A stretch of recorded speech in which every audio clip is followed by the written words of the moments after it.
আসসালামু আলাইকুম। অতি দুঃখের সাথে জানাচ্ছি লতিফা ইউসুফ ৩ নম্বর জাহাজটি আক্তার বানু পজিশনে ডুবে গেছে। জাহাজটা সরাই ঠেকার কারণে। আসুন, আমি যারা জাহাজ পরিচালনা করেন, বিশেষ করে মাস্টার, আমি ড্রাইভারদেরকেও বলবো, বিশেষ করে মাস্টারদেরকে বলতে চাই, আপনারা সেলটেকার ইউজ করবেন। সেলটেকার অ্যাপসটি আসলে এত সুন্দর, সেখানে আপনি যদি এক জাহাজ অথবা দুই জাহাজ ডাইনে অথবা বামে গেল, আপনি বুঝতে পারবেন আপনার জাহাজটি ডাইনে বামে গেছে। চলুন আমরা একটু সেলটেকারের উপকারিতা আপনাদেরকে স্ক্রিনে দেখাই। আসুন আমরা স্ক্রিনে দেখি।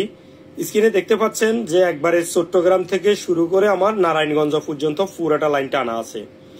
তো যদি আমরা একটু যাই, এই যে দেখতে পাচ্ছেন এই হলো গিয়ে আমার ফুলতলা লালবয়া। ফুলতলা লালবয়া যখন আমরা ফার্স্ট টাইমে উঠি, ওখানে 1.5 মিটার, 2 মিটার, 1.5 মিটার, 1 মিটারও থাকে অনেক সময়। তাই এইসব জায়গাতে আমি কখনো ভুলেও এই চ্যানেলের বাইরে তো আমি যেতেই পারবো না। এখানে যদি আসি আমরা, এখানে দেখেন পানি নাই, এই সাইডে আসলে পানি নাই, এবং এখানে আপনার পানি আছে 2 মিটার, এখানে আছে আমার 1.5 মিটার। এটা আমি 8/7/2024 তারিখে নিছিলাম ফুলতলা লালবয়ার কাছাকাছি। যদি আমরা একটু সামনে যাই, আপনাকে দেখাই, এই যে এখানে আমরা কোয়ার্টার সিলিং করে যে জাহাজগুলো আসি, সেগুলো অ্যাঙ্করে থাকি। আর এই যে এটা হলো গিয়ে 8 নাম্বার পজিশন, আপনারা দেখতে পাচ্ছেন 8 নাম্বার পজিশনের থেকে এই যে এটা হলো গিয়ে আক্তার বানু। এখানে আসলে আপনার পানি নেই। এখানে দেখেন পানি আছে 7 মিটার, 7.5 মিটারের মতো পানি আছে, কিন্তু এই পরে একটু আসলে আবার এখানে পানি নাই আক্তার বানু। তাই আমি বলবো যে আক্তার বানু, এই আক্তার বানু আবার দেখেন এখানে আসলে আমার 1 নম্বর পজিশন, হাতি 1 নম্বর পজিশনে কিন্তু আমার এখানে পানি আছে। তাহলে আমার এই অল্প একটু জায়গায় আমার অ্যালার্ট থাকা দরকার। এটা থেকে আমি সেলিং করে কখনোই হাতিয়ার দিকে যাওয়ার সময় বামে যাওয়া যাবে না। বামে পানি নাই, ডাইনে পানি আছে, কিন্তু আমি চ্যানেলের বাইরে কেন যাব? চ্যানেলের বাইরে যাওয়ার প্রয়োজন নাই, আমি প্রয়োজন মনে করি না। এবং আমি আপনাদেরকে বলতে চাচ্ছি যে পূর্ণিমা এবং আমাবস্যা এই দুইটাতে পানির প্রেসার বেশি হয়, পানি বেশি হয়, এটাতে পানির স্পিড বেশি হয়। তাই আমি বলবো পূর্ণিমা এবং আমাবস্যায় জাহাজ যদি ঠেকে, সেই জাহাজ বাঁচানো সম্ভব না।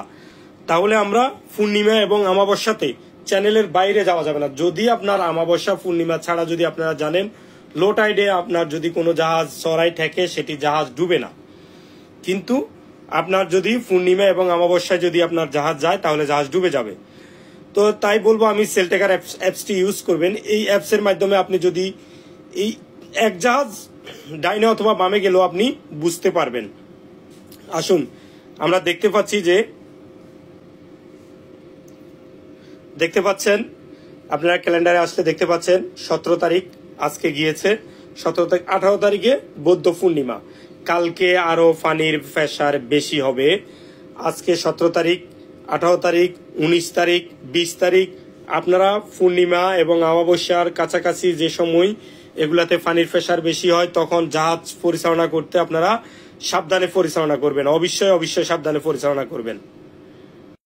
এটা হলো গিয়ে আপনার ফুলতলা 3 নম্বর জাহাজটি, এটা ডুবেছে আক্তার বানুর কাছেই, আপনারা সকলেই জানেন। তো এই জাহাজটা আসলে ডুবার কারণে কতগুলা সমস্যা হয় দেখেন, কতগুলা স্টাফের রিজিক চলে গেছে, একটা মালিক ক্ষতিগ্রস্ত হয়েছে। এই জাহাজে যে পরিমাণ মাল ছিল, এই মালগুলো আপনার দেশের সম্পদ নষ্ট হয়ে গেছে।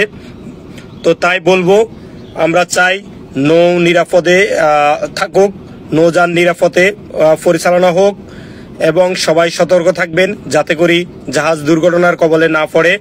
আল্লাহ হাফেজ, ভালো থাকবেন, সুস্থ থাকবেন, ফি আমানিল্লাহ।